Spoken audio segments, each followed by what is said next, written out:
Hello everyone, this is Naina MD, Beverly Hills Fusion of Science and Beauty. Welcome back to my show. I was talking to Ty Cannon. He's been a health educator, coach, personal trainer for so many years, over 30 years. He doesn't look it, by the way. He must have started when he was really young. And we're really discussing live blood cell technology, right, Ty? We are. And I'm just telling in the first half of the show that live blood cell technology has repeated patterns and indicators that keep emerging and that are actually reproducible. And both of us, understand that it's not meant to diagnose something, but certainly it can give us pieces of data into our own metabolic health and help us optimize and move forward into a direction that we may need to take for a better lifestyle. So one of the things about live blood cell technology, again, I think just for the audience that may not have been tuned into the first half of the show, it's basically a pinprick test, right? Right. You get a drop of blood, you make like two slides, right? One is a dry slide and one is a wet slide, right? Correct. And and then we look for things, which we're going to get into more at the second half of the show. And those are the things the indicators that we pretty much look for.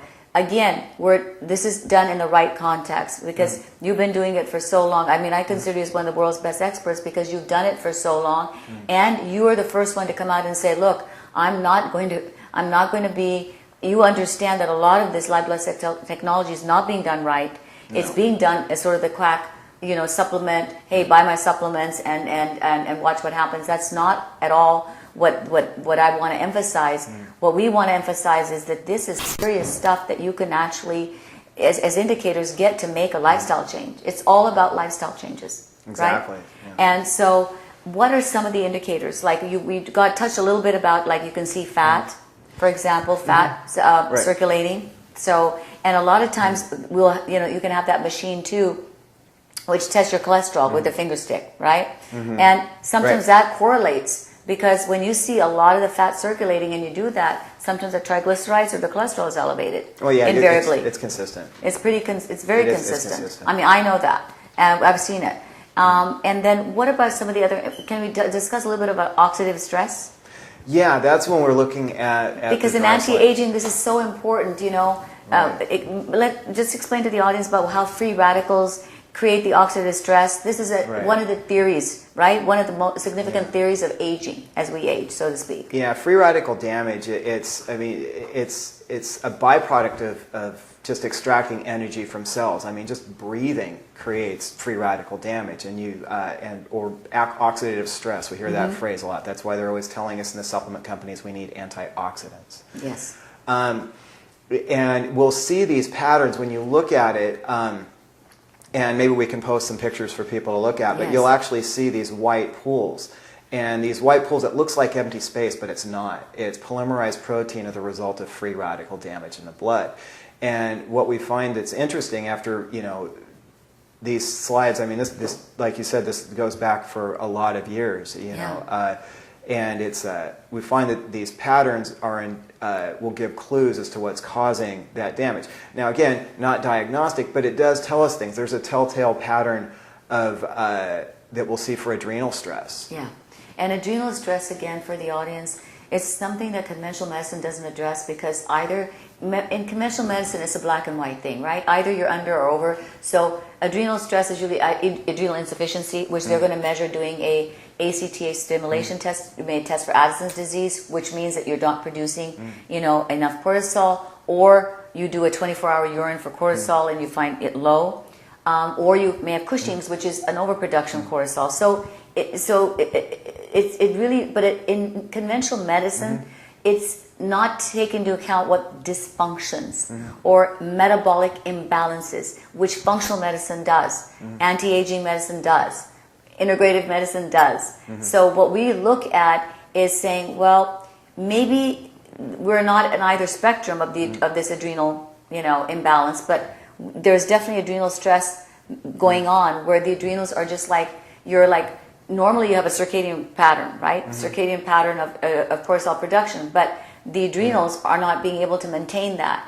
And you're utilizing either a stimulant like caffeine or sugar or something that you're going to figure out the body figures out to say, how do I adapt to quickly in giving myself a boost? You're basically starting to self-medicate. And people don't understand that taking foods, certain foods that may not be good for you, is also a form of self-medication. So having said that, we're able to find these patterns of this adrenal stress. It's pretty reproducible, right? And the consistency across... It's so consistent. I've actually developed the habit of when I see that adrenal stress pattern, I'll say, so you have midday fatigue, right? About 2 o'clock every day. They go, yeah. And I said, yeah, and you wake easy to light and sound. And they'll go, well, yeah, and hard time going to sleep because your mind is racing. You just can't turn off the noise. All symptoms of, potentially symptoms of low cortisol.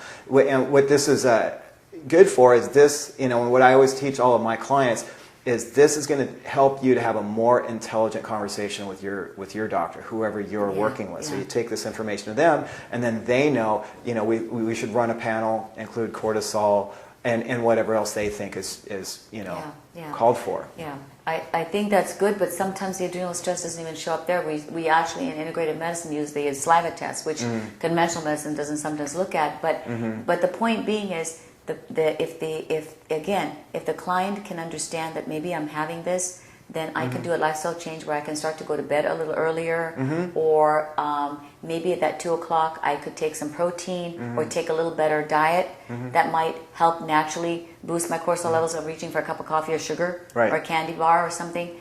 So there's things that you can do. The other thing that we see very consistently too is sometimes on the live blood cells I often see is the B12 deficiency sometimes shows up, right? The larger red blood cells. Yeah, sometimes you'll see cells that are too large. Other times you'll see ones that are too small. Both of those will create problems. Really common when you see that. People are dealing with a lot of just across the board fatigue issues, brain fog, things like that. What about is there a pattern for heavy metals? What about heavy metals? Sometimes can they be detected?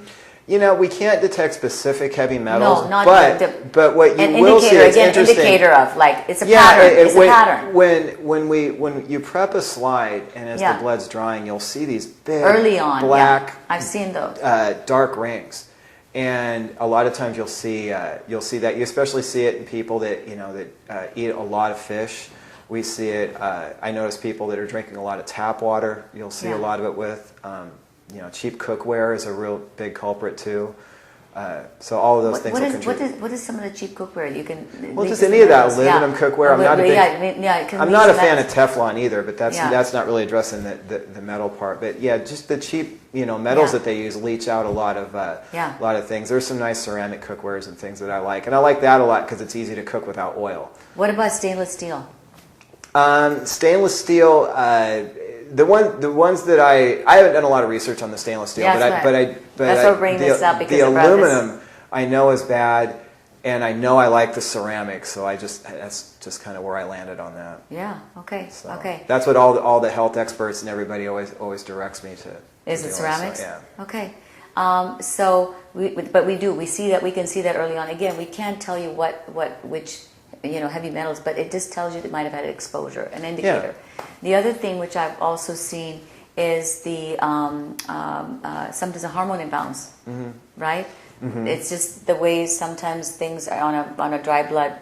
Sometimes are there's these black lines that they create like this giant net. It's called a fibrin mesh, and when you notice that is really washed out, you just don't see that nice rich pattern in there.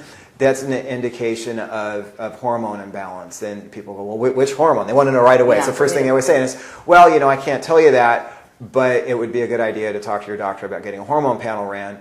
And I think, I think everybody should just do that anyway. I think everybody should know their hormones. I'm so big on it because that's the second. I mean, that's a huge theory of aging is hormonal decline. One of the things I share about hormones. This will be really quick, but I did a talk to a bunch of business people really recently, and I walk up there and I said, how many people here are goal orientated?